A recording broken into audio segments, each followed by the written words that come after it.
డబ్బులు ఒక ₹1,00,00,000 ఇచ్చేయడానికి ఆలోచించను, కానీ ఒక పుస్తకం ఇవ్వాలంటే చాలా ఆలోచిస్తాను. అంటే పుస్తకాన్ని ఇవ్వాలి అంటే నిజంగా నా సంపదను ఇచ్చేసి, అంటే నా కర్ణుడి కవచకుండలాలు ఎలా కోసేస్తే బాధపడతాడో నాకు తెలియదు, కానీ నా పుస్తకం ఇవ్వాలంటే మటుకు చాలా కింద మీద పడిపోతాను, ఇవ్వాలవుతుంది. అందుకని ఏంటంటే కొంతమంది అడిగినప్పుడు, ఈవెన్ నా పిల్లలు అడిగినప్పుడు కూడా వాళ్ళకి కావాలని ఇంకో కాపీ కొనిచ్చిస్తాను తప్ప నా పుస్తకాలు ఇవ్వడానికి ఇబ్బంది పడతాను. అంత మమకారం నా పుస్తకాలు.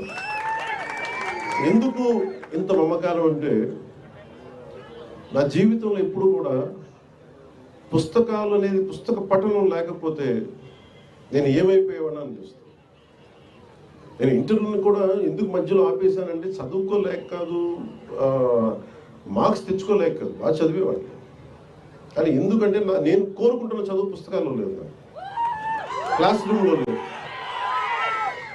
అందుకు నేను ట్యాగూర్ గారి ప్రేరణతోటి, అంటే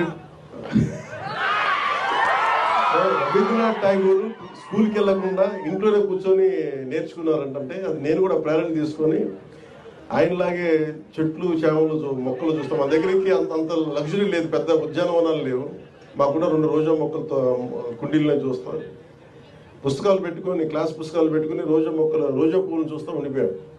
ఎట్లా ఎగ్జామ్స్ ఫెయిల్ అవుతుంది కదా, ఖచ్చితంగా చూస్తాం.